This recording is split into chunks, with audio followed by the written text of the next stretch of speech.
All right, day 2 of 365-day fitness journey challenge. All right, so day 1 progress. I'm going to have little clips to show you the actual scale numbers. This is the Renfro scale, so it has like all the BMI, body fat, subcutaneous, all that stuff on there.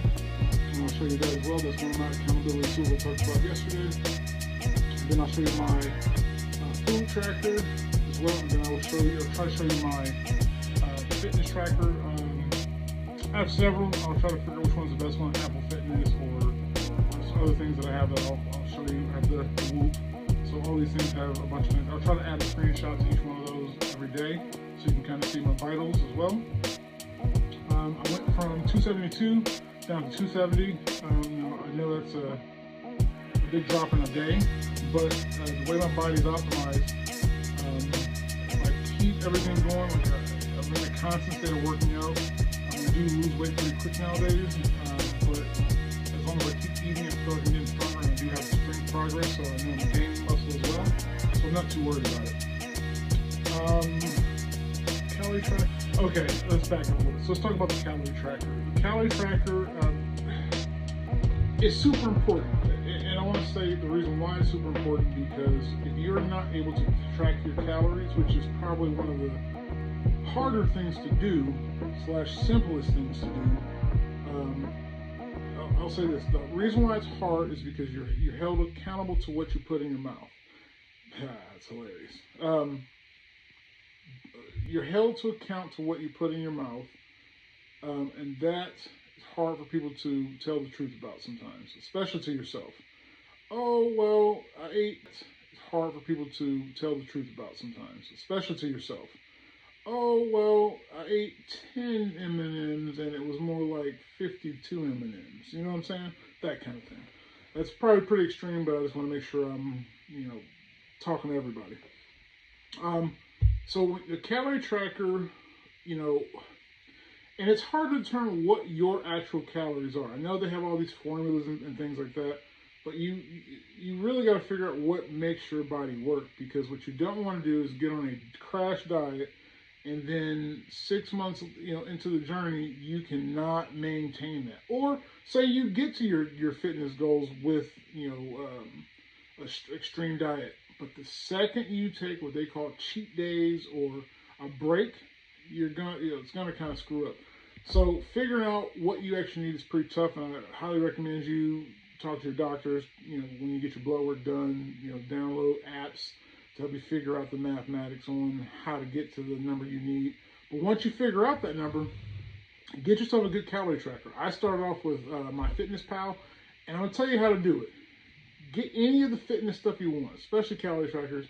Sign up for their free trial. Set a timer in your phone to go off 2 days before the trial ends, immediately after downloading the thing, and sign up for the free trial. If you hate the thing, then delete it. You don't have it. I don't do that.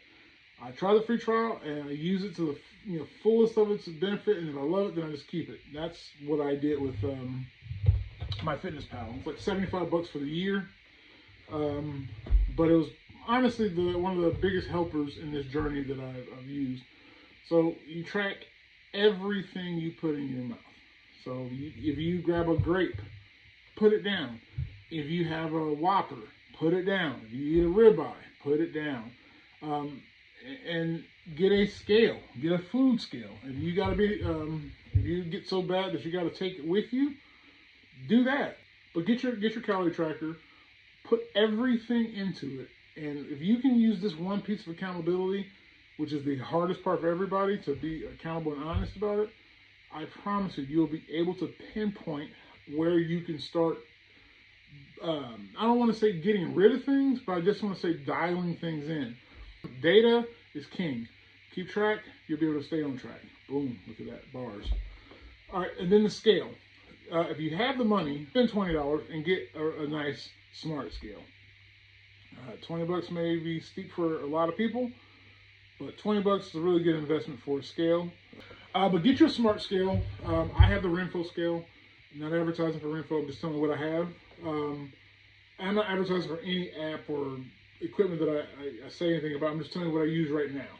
Okay, and trust me, subject to change based on what I need at that time. I've had several apps from the beginning, and I just rotated my way around. But with the smart scales, you're able to get some data that you wouldn't necessarily get without having to go to a doctor. And before anybody says anything, I get smartwatches, smart scales, food scales. Everything has a level of error, or I think it's discrepancy is the word I want to use. Everything has a variance. Everything has a variance of being inaccurate and accurate. Okay, it could be as far as, when I've heard from certain things, as far as 5% to 35% off. No one cares. All that stuff gives you a good place to start from. Okay, argue with your mama.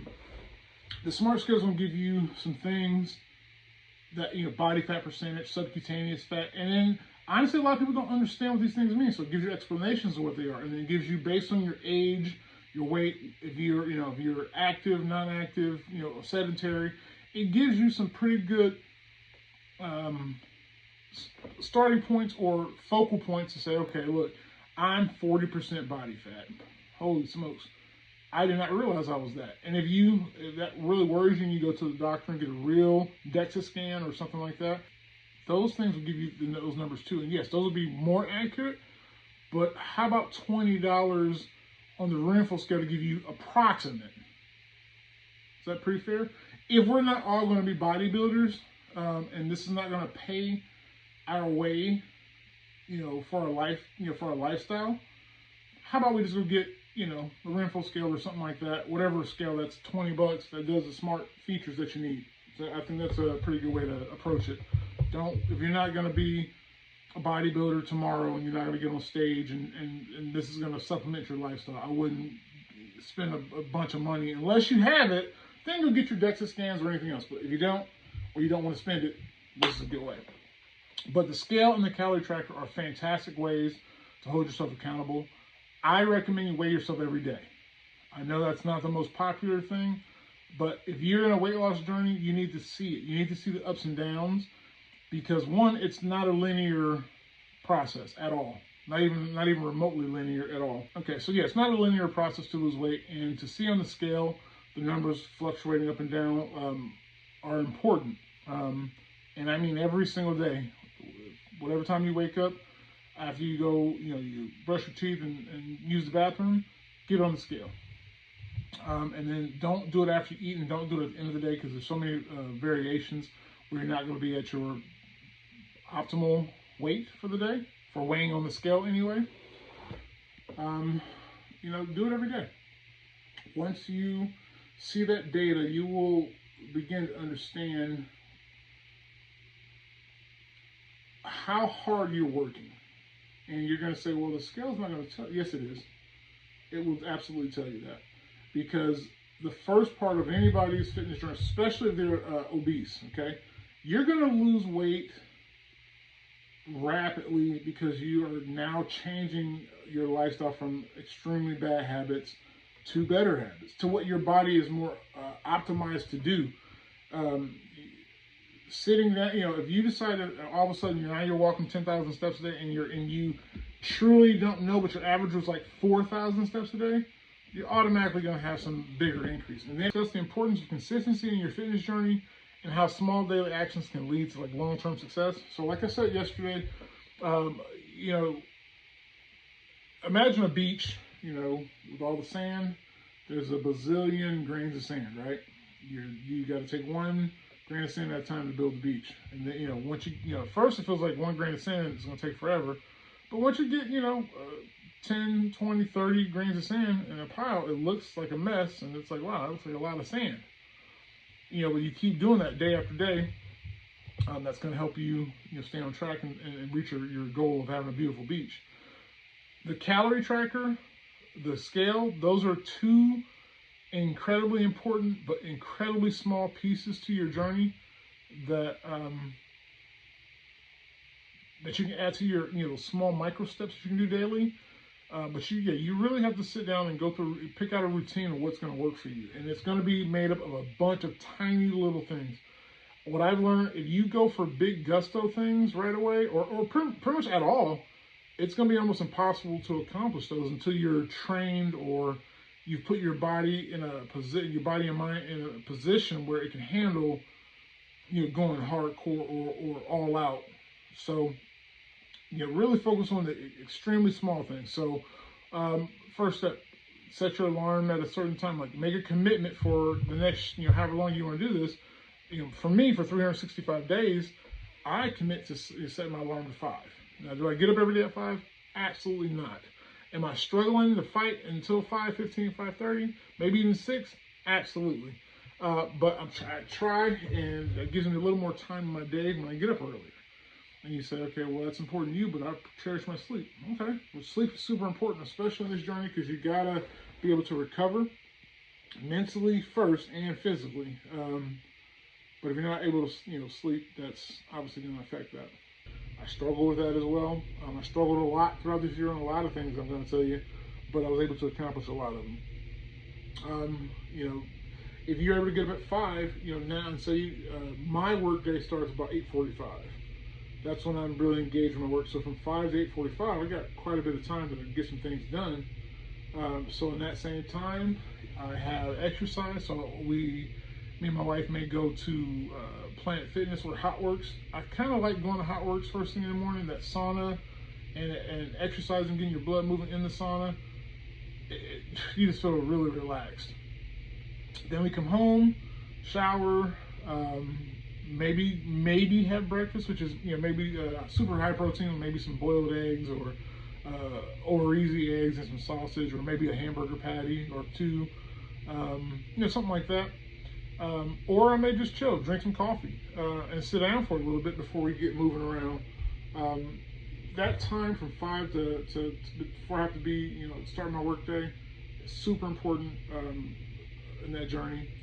I'll say this too: if you have someone to share this with, some people won't. Some people need to be lone wolves. So I'm just saying. What I mean is, I'm not saying you have to have like a girlfriend or a wife or a boyfriend or husband, whatever, or even a gym partner like that's there with you in real life.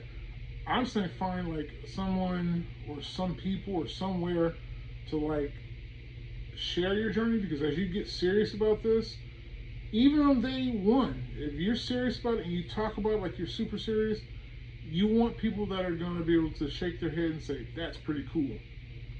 You do not want the ones that are going to say, oh, well, you're not gonna, or isn't that, shut up. No, thank you. I only want the positive people who care about working out. That's extremely critical. So make sure you get somebody around you, and I'm not saying, again, it doesn't have to be at the gym with you or anything like that, but it needs to be somebody you can talk to this stuff about every day and share your progress. So, whether that's a video like I'm trying to do, or it's somebody you physically talk to, or it's TikTok, or whatever social media, how about that? Whatever social media, it keeps you going. It really does. And I know you probably shouldn't care what other people think. We're humans, we do. So, that's that. Make sure your food is dialed in. If you pick a way you're going to go. For me, I chose carnivore because I am a type 2 diabetic, and with taking the medications they were giving me and stuff like that, it's making me sick as a dog, and I just couldn't do it. Did my own research to find out how I could get around and get away from it. You're never healed from type 2 diabetes. They say you're never 100% healed once you have broken your metabolic system. It's broken, but however, you can manage it. So, like I said yesterday, go to the doctor. Tell them what you really want to do and how, what plan you've come up with outside of their plan, because they have recommended plans for you. They don't have you have to or you're going to go to jail or something. You get to choose what you want to do, but you got to make sure you go to them because they have to sign off on it. So you got to have a plan. Get your food dialed in as best you can. Pick, whatever diet you're going to go on. I chose the carnivore diet because type 2 diabetes. I have type 2 diabetes. You never really get rid of type 2 diabetes. It's manageable. You can manage it and manage it very well.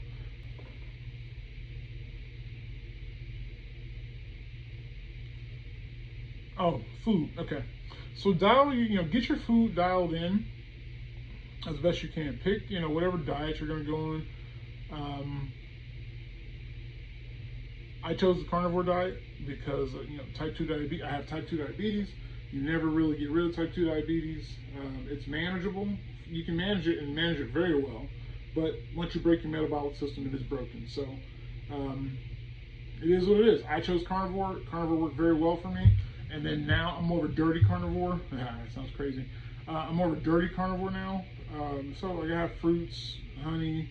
I absolutely will have a sweet treat every once and again when I want to. I've earned it. I work my butt off, so I'm not worried about that. But when I feel my best is when I'm high protein, high fat, low carb. This is what it is. So that's what I enjoy. Once you get that food, once you really figure out that food portion, man, you're gonna have a good day. Get your supplement routine under control. Figure out what supplements you need. D3 with K2, salt. For carnivores, we need a lot of salt and fat. So take LMNT packs. I take electrolyte packs. So there's a bunch of different supplements that each person may need. I'll go through the list one day and show you. I call them super drinks. I'll show you what that is. It has a bunch of different supplements in it, and it really helps me stay focused. Get your workout routines under control. Get you a fitness app, one that tracks everything that you do, so that way you can't say that you didn't know what to do. And then you can also look at that data and you can say whether you've been here or not. So super important stuff. All right, so that's all I got. So I encourage everybody to stay consistent in their own personal journey. I look forward to sharing more of my story with you. Hopefully you enjoyed the time with me. And then on the next videos, tomorrow, we're going to get out there and check out a new gym. I'm super pumped about that. We'll get a day pass, and hopefully we can get a lot of footage from that place, show off some crazy t-shirts, and hopefully the gym is pretty dope. Because of course, pictures online, they look great. I'm super excited. So day 2 is in the books. I will get this bad boy uploaded soon. And we'll do another one tomorrow. Have a good day, guys.